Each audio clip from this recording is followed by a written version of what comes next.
Monsieur le député de Néligan.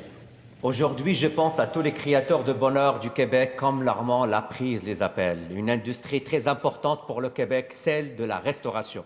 Partout sur notre territoire, dans nos villes et villages, ce sont près de 21 000 établissements qui versent 4,5 milliards de dollars en salaire à 230 000 familles québécoises. Ces restaurants et ces bars font partie intégrale du tissu social et économique des villes et villages du Québec, comme nous le savons tous. Depuis le début de la crise, l'industrie de la restauration souffre. Elle fait les frais d'une baisse de clientèle dramatique. Seulement pour la fin de mars, les statistiques font état d'une baisse de 40%. Pour avérer, le portrait sera encore plus désastreux. Les restaurateurs appellent à l'aide. Leurs coûts fixes, comme le loyer et les charges fiscales, les étouffent. La seule réponse du gouvernement a été de leur offrir de s'endetter davantage. Monsieur le Président, qu'attend le gouvernement pour offrir de l'aide directe aux milliers de restaurateurs éprouvés? Et il est où le plan du gouvernement? Monsieur le ministre de l'Économie. Monsieur le Président, je reconnais vraiment il y a 15 500 restaurateurs au Québec. Il n'y en a pas 21 000. Deuxièmement, nous sommes à l'écoute de ce qu'ils ont besoin. On va commencer par réouvrir les restaurants. Alors, la première chose qu'on doit faire, et on travaille en santé publique, c'est qu'on a des dates, 2 dates de réouverture, des protocoles qui vont être annoncés très bientôt. Deuxièmement, on regarde avec l'allègement réglementaire, ce n'est pas des choses qui peuvent être faites pour alléger leurs dépenses. Nous sommes très conscients des enjeux. On regarde ça avec le MAPAC, qui est le ministère responsable de la restauration alimentaire, et on regarde ça, et nous avons des programmes, un plan très précis. Il faut le faire dans l'ordre et séquentiellement.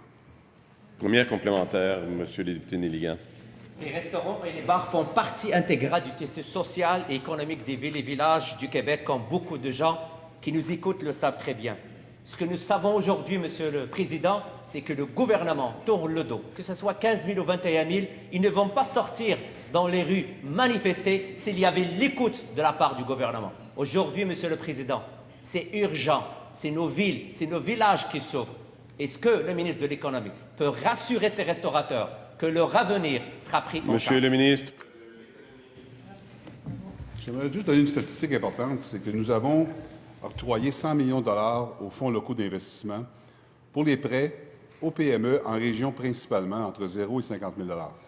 On note aujourd'hui que 35 des entreprises qui ont profité de ce programme-là sont soit dans la restauration ou dans le commerce.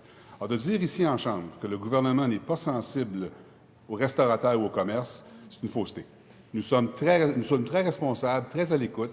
Nous sommes conscients qu'il y a des programmes qui vont être mis en place pour s'assurer que les dépenses qu'ils ont encourues durant la période où il n'y a pas de revenus pourraient être compensées en partie, soit avec de l'équité, soit avec des prêts pardons. On travaille sur ça. J'ai été public sur ça récemment. Donc, on a encore un petit peu de temps pour regarder ça, mais nous sommes totalement à l'écoute. Monsieur le député de Néligan, pour votre deuxième complémentaire. Monsieur le Président, ils sont dans la rue. Ils parlent d'une situation très difficile. J'entends le ministre de l'Économie nous parler de FLI. Pourquoi ils ont refusé de dévoiler l'étude de McKinsey? S'il est tellement sûr de son coût qu'il nous dévoile l'étude. C'est quoi les recommandations? C'est des faits, Monsieur le Président.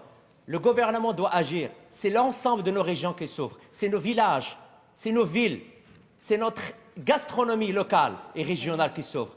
Nous avons besoin d'un plan très clair et non pas de l'improvisation, Monsieur le Président. Monsieur le ministre de l'Économie, s'il vous plaît, sans commentaire au terme des questions, ni non plus des réponses, bien sûr. Ministre de l'Économie. Monsieur le Président, merci pour la leçon, Monsieur le député de Néligan. Écoutez, résoudre un problème sans comprendre la portée du problème, c'est un peu ridicule. On va premièrement, les restaurants, ils n'opèrent pas présentement, donc on va partir de là. Deuxièmement, on va les réouvrir. Il va y avoir un protocole de déconfinement qui est très clairement établi, qui va être annoncé. Quand on saura ça, on va voir l'ampleur des enjeux. Mais le gouvernement, ce n'est pas notre devoir de mettre de l'argent un peu partout. Il faut regarder quels sont les besoins. Et comme j'ai dit, la liquidité est là. Les FLI sont là pour les restaurants et pour les commerces qui ont le même problème. Il y aura d'autres programmes. On va voir l'ampleur du problème. En terminant. C'est tout.